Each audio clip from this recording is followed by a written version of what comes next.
Spoilers ahead, I'll be ranking the new Black Mirror season, which is season 6.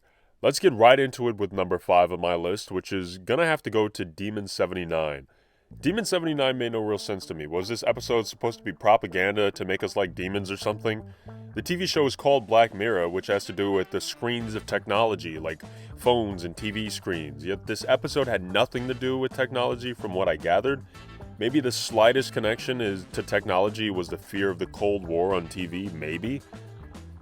To give a quick summary on this episode, we have an Indian girl with pent-up rage that works a 9-to-5 shoe job who struggles not to murder her co-workers.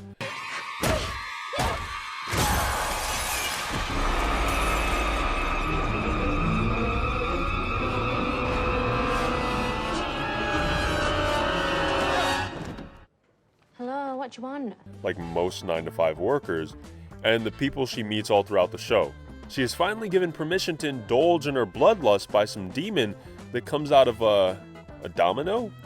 The demon informs her that if she doesn't murder these people, a nuclear war will ensue and engulf the world in flames. She then fails to do this and the world is, well, engulfed in flames.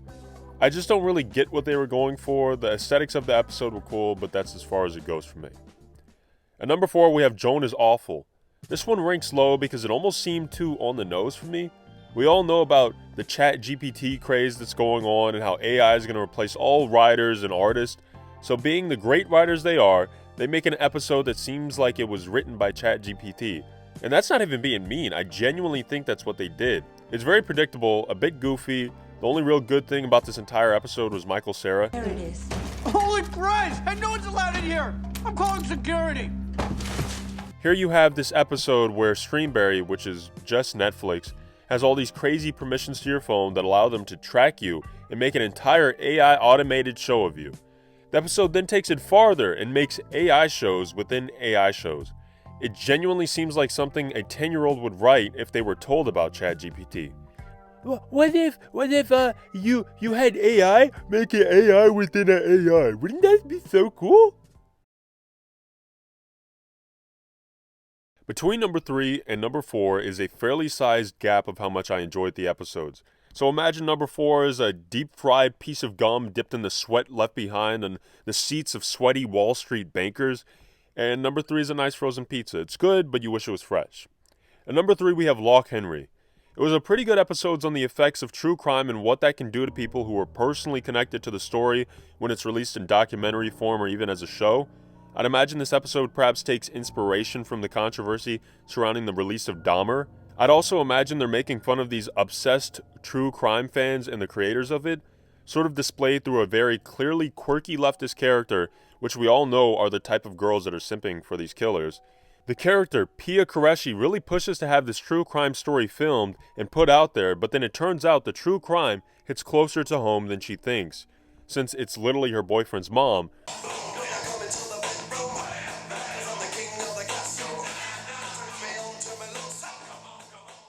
The true crime ends up turning on her, and it's not even the person who committed the crime who gets her, it was a rock.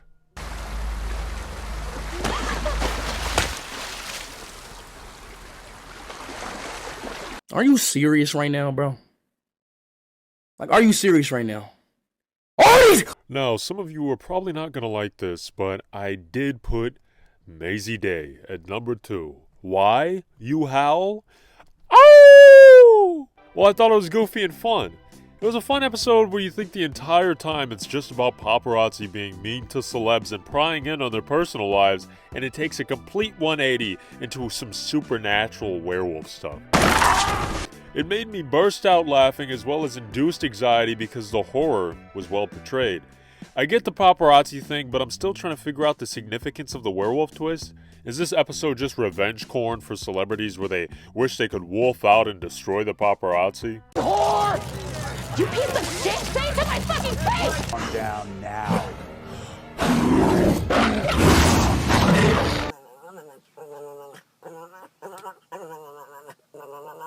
Or is it just showing how depraved the paparazzi is that they go so far to find the most intricate details of celebs' lives? Tell me what you think in the comments. Finally, at number 1, obviously, we have Beyond the Sea. Of course, I have to come right out and address the obvious. It's Jesse. Yeah, science. Yes, science! This episode feels the most like Black Mirror. A very straightforward message about the scenarios that technology could get you in. You get that slight weird feeling that you used to get with a lot of the old Black Mirror episodes, that unnerving sort of feeling. So since this is my favorite episode, I'll give you a quick rundown on what happens. You have Cliff and David on a space mission, who both beam themselves into robots on Earth to spend time with their families when they can. This comes to an abrupt end for David when Charles Manson murders his replica and his entire family.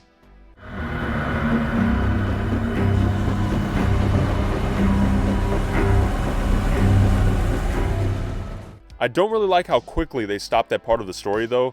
Like this guy raging against a machine literally is just gonna turn himself in. Anyways, David becomes extremely depressed, and this worries Cliff, since if David dies and Cliff dies, it's conveniently a two-man ship with only 2 men on the ship. Cliff then gives David access to his replica and his wife so that he can cheer up. I don't know why they thought this was a good idea at all. Nevertheless, David uses Cliff's meat suit to raise up Cliff's wife the Titanic way. This confuses the hell out of Cliff's wife because he has her husband's face but the mind of a horny dude with a deceased wife. This made David very strong in the very well-known desperate Riz that is usually too immaculate to escape. However, Cliff's wife ends up being extremely loyal because, I mean, let's be honest, if you had a partner who was much less than satisfactory, magically gained 10 plus skill points in the glizzy glob glob maneuvers, how many of you would fold? I know I would.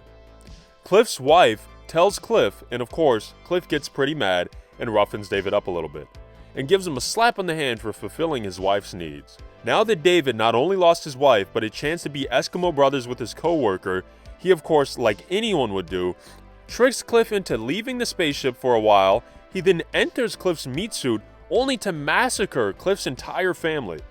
Cliff gets back and enters his meat suit after seeing David with his tag, which is used to enter the replicas, and Cliff is welcomed to the horrendous scene.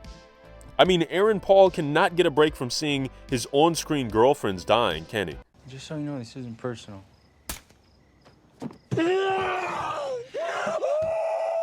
David, being the demon he is, claims that he took Cliff's family because he doesn't appreciate them. Now, any normal man in this situation would inflict unspeakable crimes upon the person who just massacred his family.